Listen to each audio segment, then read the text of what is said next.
Chapter 27. How to banish the boredom that produces fatigue, worry, and resentment. One of the chief causes of fatigue is boredom. To illustrate, let's take the case of Alice, a stenographer who lives on your street. Alice came home one night utterly exhausted. She acted fatigued. She was fatigued. She had a headache. She had a backache. She was so exhausted she wanted to go to bed without waiting for dinner. Her mother pleaded. She sat down at the table. The telephone rang. The boyfriend. An invitation to a dance. Her eyes sparkled. Her spirits soared.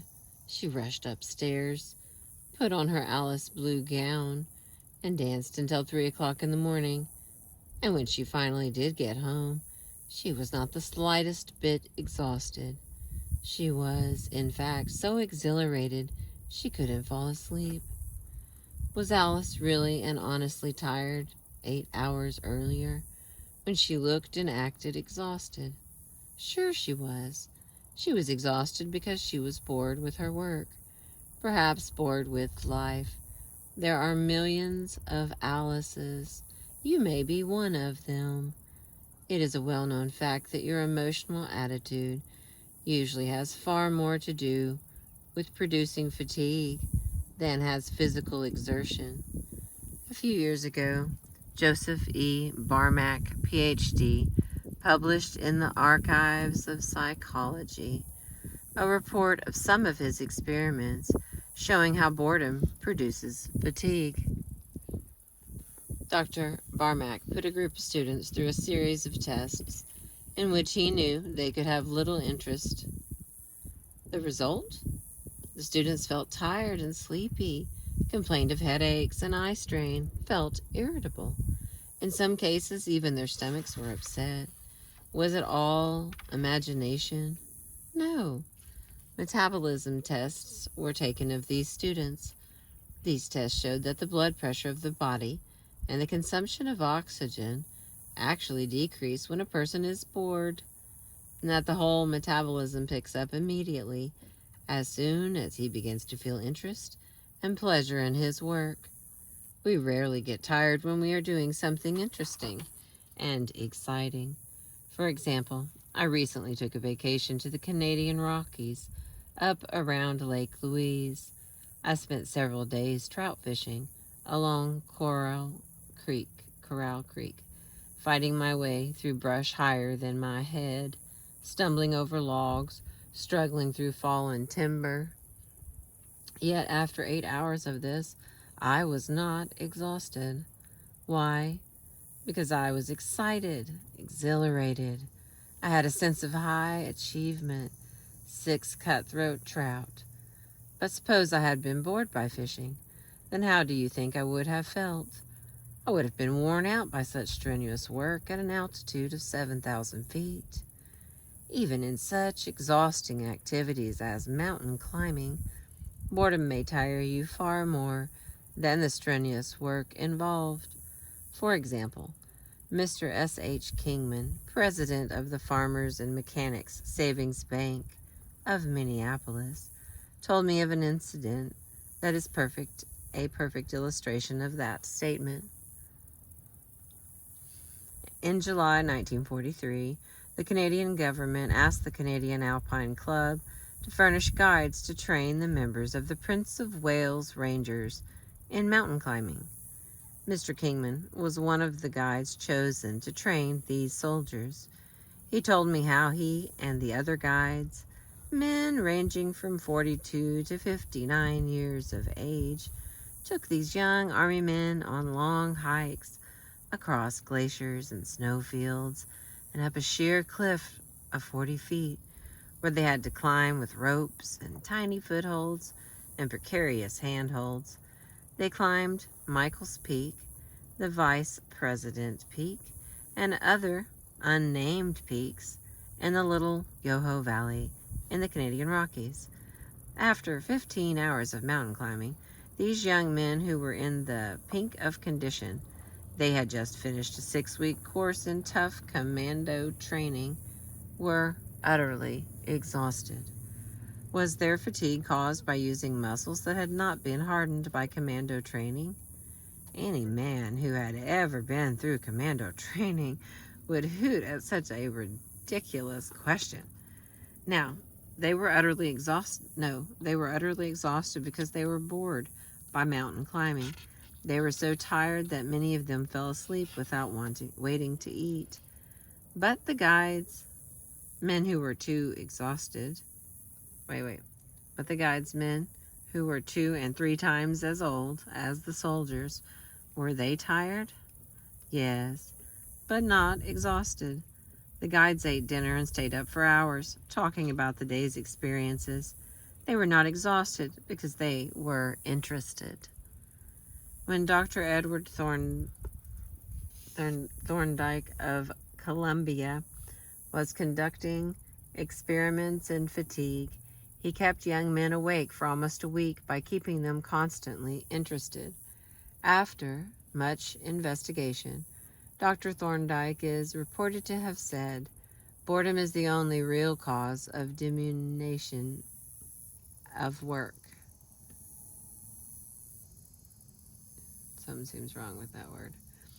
If you are a mental worker, it is seldom the amount of work you do that makes you tired. You may be tired by the amount of work you do not do. For example, remember last week when you were constantly interrupted.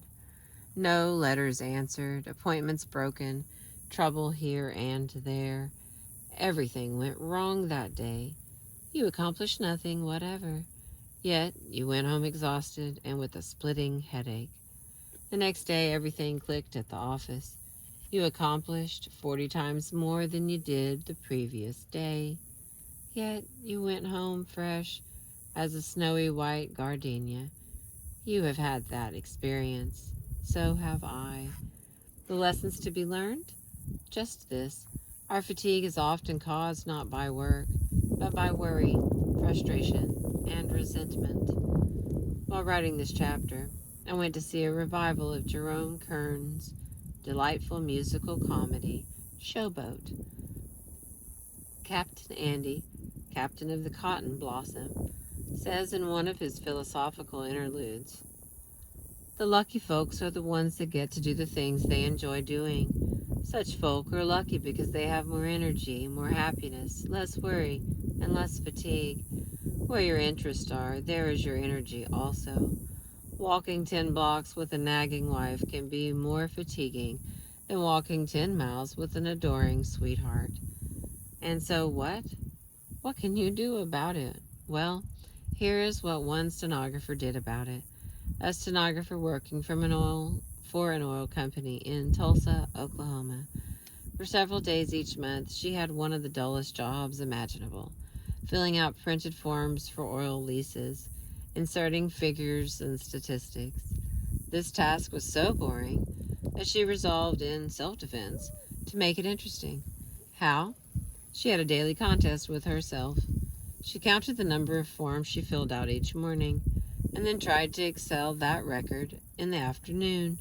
She counted each day's total and tried to better it the next day.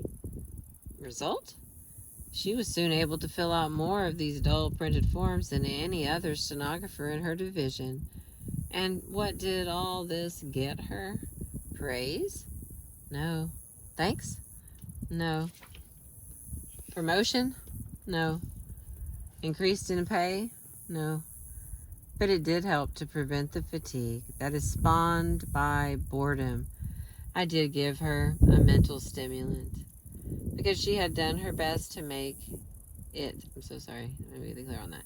It did give her a mental stimulant because she had done her best to make a dull job interesting.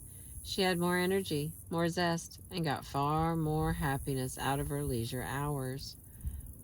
I happen to know this story is true because I married that girl. It's funny. Here's the story of another stenographer who found it paid to act as if her work were interesting. She used to fight her work, but no more. Her name is Miss Valley G. Golden, and she lives at 473 South Kenilworth Avenue, Elmhurst, Illinois. Here's her story, as she wrote it to me. There are 4 stenographers in my office, and each of us is assigned to take letters from several men. Once in a while, we get jammed up in these assignments, and one day, when an assistant department head insisted that I do a long cover letter over, I started to rebel. I tried to point out to him that the letter could be corrected without being retyped, and he retorted that if I didn't do it over, he would find someone else who would. I was absolutely fuming, but I started to retype this letter. It suddenly occurred to me that there were a lot of other people who would jump at a chance to do the work I was doing. Also, that I was being paid a salary to do just that work. I began to feel better. I suddenly made up my mind to do my work as if I actually enjoyed it, even though I despised it. Then I made this important discovery. If I do my work as if I really enjoy it, then I do enjoy it to some extent. I also found I can work faster when I enjoy